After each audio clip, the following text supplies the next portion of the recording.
And I didn't want to do that. I wanted to raise my children. But it just burned inside me. Keep going, keep going. And then I got, while I was here, Nick at Night's Funniest Mom picked to do that. I didn't win. I'm always the bridesmaid, never the bride. I didn't win. I got runner-up. But I always had things like that happening from Hollywood and things that kept me encouraged to keep going. My kids, I would pick them up from school. I'd go take them. We go to WBR. I'd say, get yourself a Dr. Pepper and some popcorn down in the basement. You know, there was a treadmill or an elliptical machine. I'd say, don't get on it. They're not going to let us back if y'all get on that. And they would. I couldn't do a thing with my baby. But they had a ball. They were like, oh, Mom's on WBR. And I look back, I've got those tapes. I've got somebody sent them to me, and sweet Maura Kay, I never said Maura, right? That angel had had me on. Beth, Russell, my little Todd. I went to church with Todd, and his kids went to school with mine. Sweet Todd.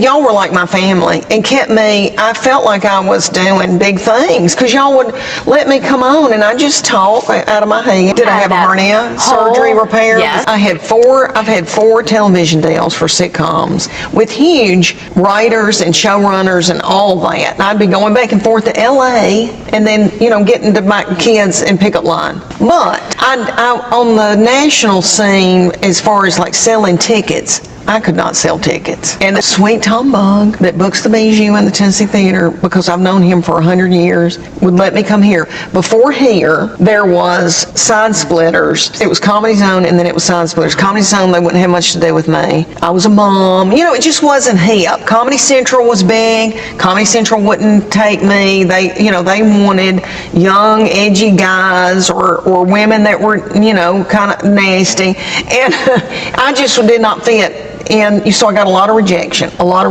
But then Side Splitters came in, and I got to tell this story because Side Splitters, by the time Side Splitters came in there, that kitchen had a grease fire. Every time that I went, the law would have to come. The fire department, it would get so hot in there, the air conditioner would, and you would just slide across the floor in heels trying to get to the green room because it was greasy. But the man that booked that said to my manager in LA, yeah, we'll have her. Like, he begged, let Leanne come. She might have a following in Knoxville because of WBR. So he books me and gives me some unbelievable door deal, and thinking that I'm not going to sell any tickets. Sweet Knoxville people came out, sold that weekend out. That man had to give me a lot of money. He was so mad. He said to my manager, all those Christian people came in here and drank all the Diet Coke. And I was like, well, I bet they were sweet people came in here, and they were not the kind to get in the parking lot and get drunk and fight and the law come like other people attracted. But anyway, from then on, I never got that door deal again. But that closed down, and then Sweet Tom, I don't know how it came about, but he let me come to the Bijou. And every year I would torment him and say, how many tickets have I sold? Do you think I'm selling out? Like, I'd literally be out here on the street barking, come to my show. And y'all would let me come on WBR, all the radio, Halloran, everybody would let me come at WIVK and try to sell those tickets. And I always sold out, but it'd be the last day, And then so jump forward to 2019, a restaurant in Knoxville with Chuck Morgan crying, having a crisis, saying, it's not going well. Nobody cares about me. I'm going to open up a mercantile and sell canning goods. And I'm going to have a big cheese wheel, some rocking chairs, and maybe sell pocket knives. And we can I'll just dazzle people as they come in. And he went, are you crazy? And first, Chuck is an MBA. You don't know how to run a business. He wasn't thinking about the artistic. I think it would kill. Anyway, he goes, that Leanne, and I go, well, and I knew I was going to have a grandbaby. Charlie got married right out of college, and I knew I was going to be a grandmama, and I'm from the country, so grandmamas take care of their grandbabies, and I thought, I'll just have my grandbabies and I'll bail out of this thing. But it kept burning in me, and my manager at the time said, Dry Bar they're doing specials. Dry Bar is a platform online that the people started in Salt Lake City. And he said, they want you. Nobody's ever heard of it. He goes, it's not gonna, because I couldn't get Netflix or anything like that. He goes, they're doing comedy specials with clean comedians.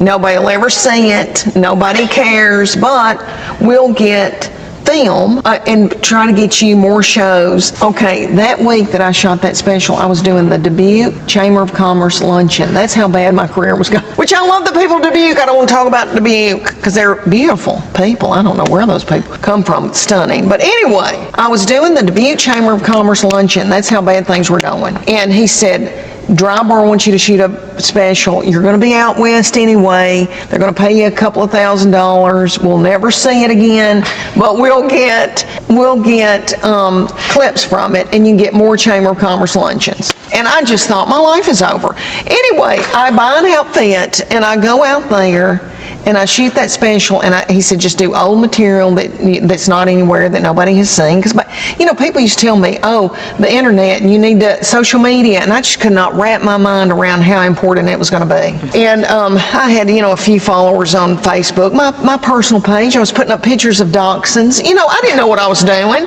So he says, go out here and do this special. So I did it. We didn't think a thing. It took a long time for it to come out. They put it on Facebook. 50 million views now.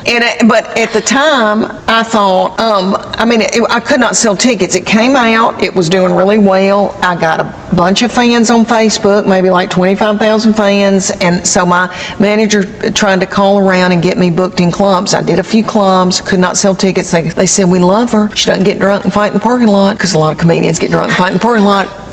But we're not going to have her back. She can't sell tickets. And that's when I went to dinner with Chuck and cried and said, I'm getting a cheese wheel. Okay, so then it's a lot of rejection, and even having millions of views online did not translate into ticket sales. It's just a nightmare, and my children were grown, but I didn't want to get out and start doing the club circuit at my age and do all that and not be able to sell tickets. And so the Dry Bar thing did not translate into tickets. Well, but it did give me some money, not a lot of money, but it gave me enough money to kind of invest in myself. Over 25 years, I'd had like 2 or 3 headshots made. Like, if I made money at the Butterfly Fund, I went and bought my kids uniforms. I got their hair cut. I never put it back into myself. I didn't have a website. I don't know what I thought I was doing. Probably Chuck Morgan too. And he would say, you're not saving for your taxes. I have to pay your tax. It was like Leanne's little kooky hobby,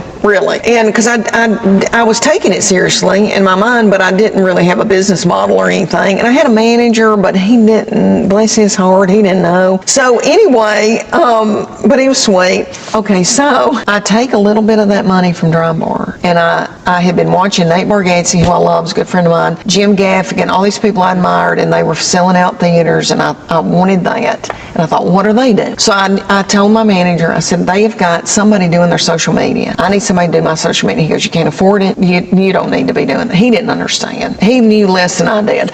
And I just went against him, and I took a gamble on myself, and I hired these 2 boys out of Plano, Texas, 2 young guys that are, close age of my children, and it was a fluke I found them. I think it was a God thing, and they got me. I thought in my mind, I'm going to give it 3 months because it's very expensive. I'm going to give it 3 months, and if nothing happens, I know that's God telling me, I'll just start cooking pinto beans in a house dress, and I'll tend to all these grandchildren. Yeah. And I'll bow out and I'll be okay.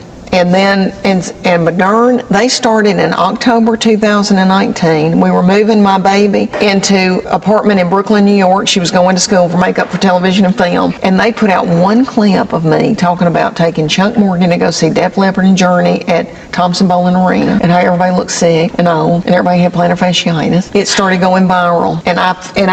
And I remember we were getting suitcases out of a tiny hotel room in Brooklyn, and I said to my family, I think something's happening. And everybody went, shut up, the Uber's here. And they just didn't realize, and I felt it, Abby. I felt a wave of something